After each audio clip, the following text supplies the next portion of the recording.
On Christmas Eve, 1945, a house fire consumed the Sodder family home in Fayetteville, West Virginia.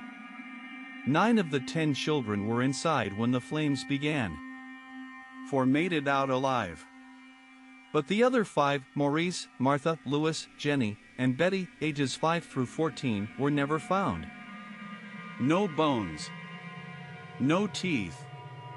No fragments of any kind.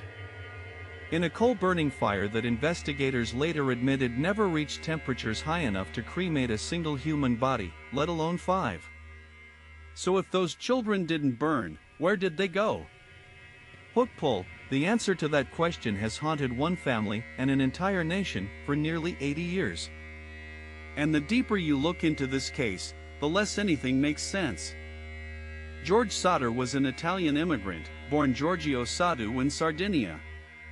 He came to America, changed his name, and settled in the quiet hills of West Virginia, where he built a successful trucking business and started a family with his wife Jenny. Together they had 10 children. By all accounts, the Sodders were a loud, loving, deeply close-knit family. Their home sat on a hillside just outside Fayetteville, a small town where everybody knew everybody. George was outspoken, particularly about Mussolini, whom he publicly criticized at a time when many Italian Americans stayed silent. This detail matters. Remember it. The night of December 24, 1945, started like any other Christmas Eve. The children decorated the tree. Jenny stayed up late, the last one awake, before heading to bed around 12:30 a.m.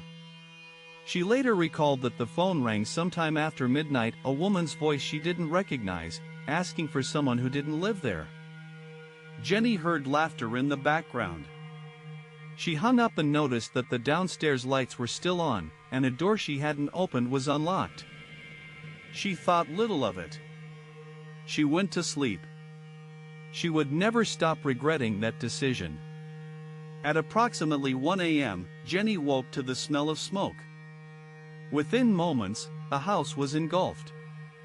George and Jenny escaped from their bedroom with 4 of the children, the 2 oldest sons, John and George Jr., who slept downstairs, and 2 of the youngest. But 5 children had been sleeping upstairs in a converted attic bedroom: Maurice, age 14, Martha, 12, Louis, 9, Jenny, 8, and Betty, 5. George tried to get back inside. He couldn't reach the stairs. He ran outside to find his ladder, a ladder he always kept leaning against the side of the house. It was gone. Moved. Vanished. He tried to use a hauling truck to reach the second-story window, but the engine wouldn't start, despite having worked perfectly that afternoon. He tried to call the fire department, but the phone line was dead. A neighbor attempted the same call. Dead.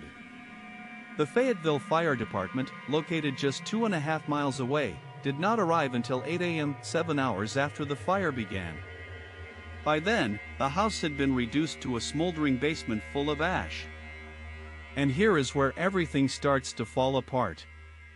Core Mystery, Part 1, The Fire That Didn't Add Up. The local fire chief, F.J. Morris, ruled the fire's cause as faulty wiring. He declared the 5 children dead. Their death certificates were issued. Case closed. But George and Jenny Sodder refused to accept it because nothing about the official story held up. First, the wiring. George had the entire house rewired just months before the fire. An independent electrician later examined the remnants and found no evidence of an electrical fault.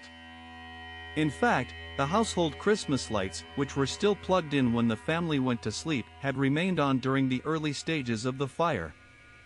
If faulty wiring had started the blaze, those lights should have failed first. Second, the bodies. Or rather, the complete and total absence of bodies. The basement was excavated. Nothing. Not a single bone fragment, not a tooth, not a piece of jewelry or a snap from a pair of pajamas.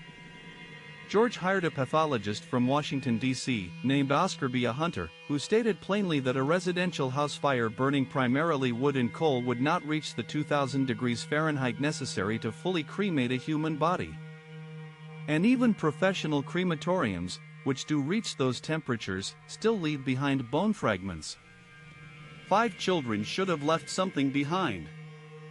They left nothing. Third, the sabotage. The missing ladder was later found, months afterward, thrown into an embankment 75 feet from the house. Both of the family's vehicles had been tampered with, distributor caps disconnected. And the phone line? It hadn't melted or burned. It had been cut.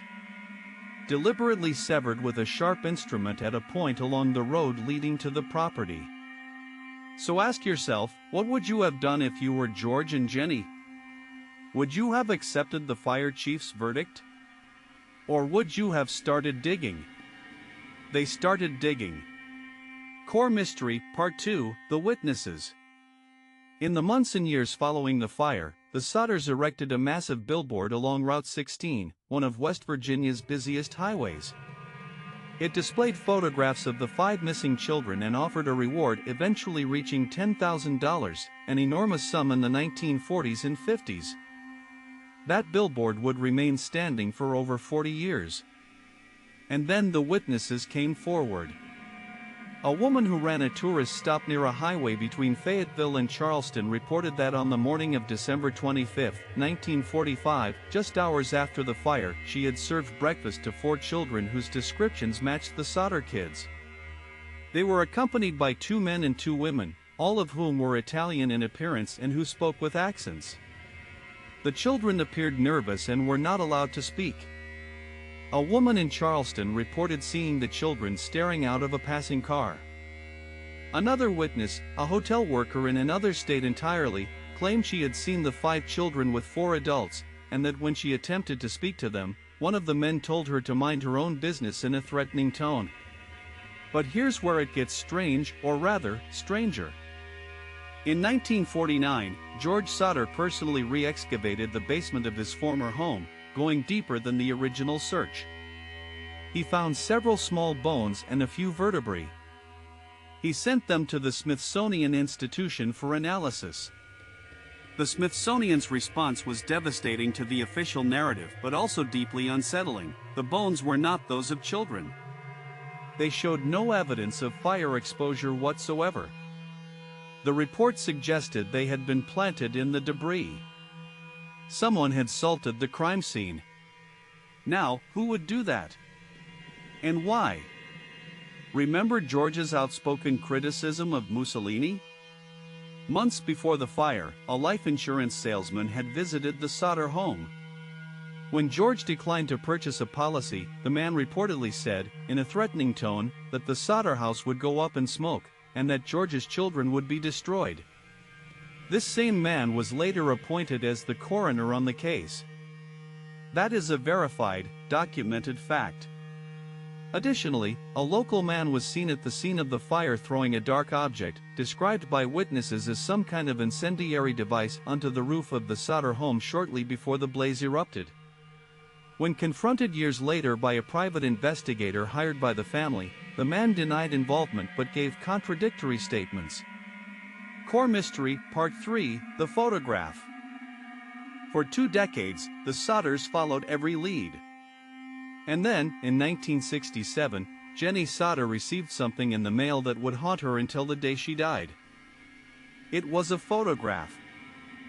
A single black and white image of a young man, approximately in his mid-20s. On the back, someone had written, Louis Sodder. I love Brother Frankie. Ill boys. A 90132 or 35. The handwriting was not identified. The postmark was from Central Kentucky. The man in the photograph bore a striking resemblance to Louis Sodder, who would have been around 30 years old at that time. The family hired a private investigator to trace the letter. The investigator traveled to Kentucky. He checked in by phone once. Then he vanished. He was never heard from again. What do you make of that? A PI hired to find the truth gone, without a trace, just like the children he was looking for. George Sodder died in 1969 without ever learning what happened to his 5 children. Jenny continued the search until her own death in 1989. The billboard stayed up until it finally deteriorated beyond repair. The surviving Sodder children, now elderly, have continued to ask questions, though official law enforcement has never reopened the case. 79 years later, the central question remains unanswered. 5 children disappeared from a burning home. No remains were ever found. The fire was almost certainly arson. The crime scene was tampered with. Witnesses saw children matching their descriptions being driven away. A photograph arrived from nowhere. A private investigator vanished. Were the Sodder children murdered that night and their remains concealed? Were they kidnapped, taken by someone with a grudge against George Sodder, or by something larger, more organized? Were they alive in 1967 when that photograph was mailed? Are any of them, against all probability, still alive today? No one knows. And the silence around this case, the witnesses who went quiet, the officials who refused to investigate, the evidence that was lost or destroyed, that silence tells its own kind of story. Sometimes the darkest mysteries aren't the ones buried in the past. They're the ones still waiting in the dark, just beyond the reach of the truth. If you've made it this far, I want to hear from you. What do you think happened to the 5 Sodder children? Drop your theory in the comments. If this case disturbed you as much as it disturbed me, hit subscribe and turn on notifications, because the Obscura Files has a lot more stories like this one. Stories where the truth didn't just disappear. It was taken. I'll see you in the next one.